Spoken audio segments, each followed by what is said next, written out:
and welcome back, or hello if you're new here. My name is Mundy, this is Mundy Fox Art, and yes, nice to see you today. I'm going to do something a little bit different. I try and do something a little bit different each time, but today I'm actually not just going to tell you about the paints and then I'm going to be quiet. I'm actually going to talk to you the whole way through, so, you know, just for something different. Today's paints are Harbour Night or Paynes Grey, as usual, just to add a little bit of depth. The weather here in Melbourne is quite chilly and horrible. I've got the heater on, so who knows what the power bill is going to be like. But I'm feeling I need to do something beachy, maybe just to kind of, you know, pretend that it's summer. Anyway, I'm going to put some turquoise and some Lagoon, which is kind of like a minty turquoise sort of colour. I've got some raw sienna, which is reminiscent of sand, I guess. I'm going to add bling by putting some copper in it. Okay, look, that's not quite beachy, but you know, it's my painting, I can do what I like. And I've got my cell activator, the titanium white, mixed with water. So I'll just rearrange my camera and we'll get started. And here we go. The other thing I need to tell you is that I'm going to use a pillow, i.e. the Taubman's house paint, to just let the paint flow a little bit more and to add a little bit of interest to the painting. So that should do it.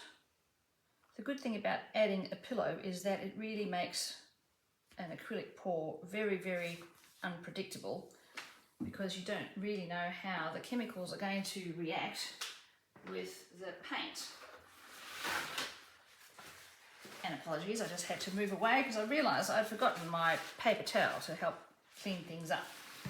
So the first thing I'm going to do is just spread it love a little bit, not too much.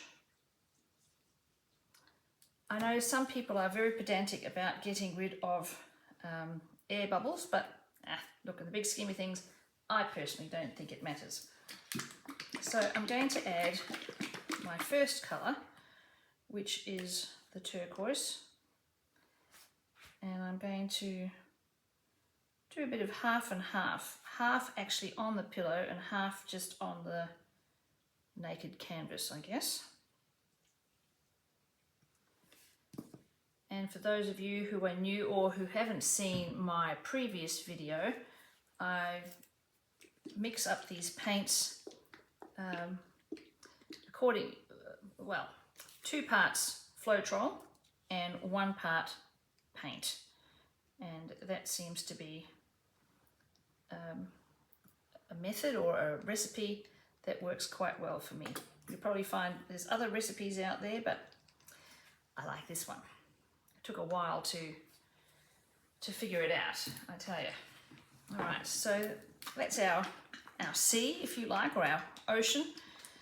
But it doesn't really matter. It's the great thing about an acrylic pour is that you can see what you like in it. It doesn't really have to be reminiscent of anything in particular, or it doesn't have to represent anything. It can just be. So that's quite a gold looking colour, I think. It's just rather nice. I always like to add some Harbour Night or Paynes Grey. I find black a little bit too black, too much sometimes. So I just like to add a little bit of that. And now, because I can, I'm very fond of bling, I'm going to add quite a lot of it.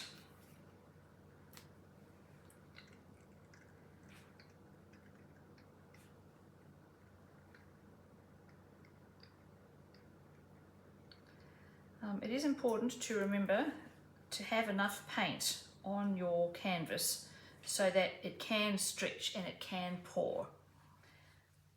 So, but I think that's probably enough. And now I'm going to add my titanium white, Amsterdam Titanium White. as mentioned on previous videos, that it's the only thing that seems to work. Other titanium brands just don't.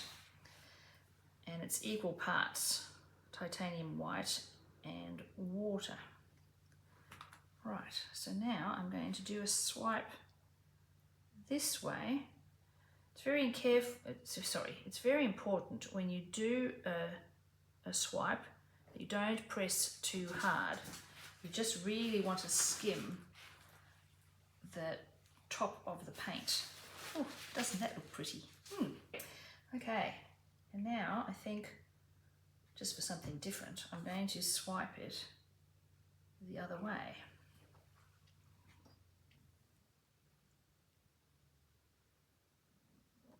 Oh, nice.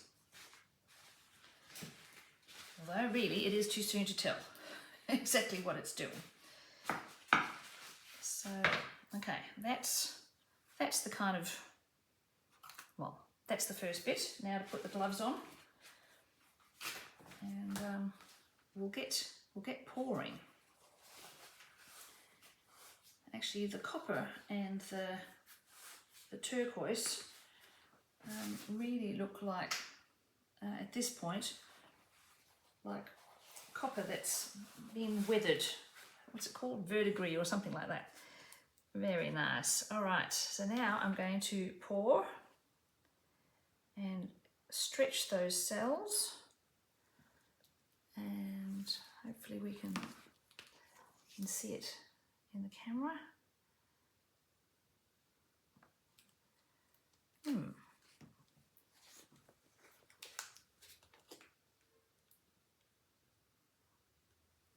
Right, and I always like to, well, I make a bit of a mess with the gloves, but I always like to make sure that the edges always have some paint. Otherwise it's not exactly a pour, is it? So even though I know I felt it was kind of beachy, it doesn't actually look particularly beachy at this point in time. I should never speak too soon, because especially with the pillow, that is then another chemical reaction. So if you think about it, there is paint, there is house paint, there's water, and there's Floetrol. So there's actually 4 chemicals that are having a glorious time, waiting as it dries. And so, yeah, there we go. I think I've not missed anything. At least I hope I haven't missed anything. And there we have it. I think I quite like that.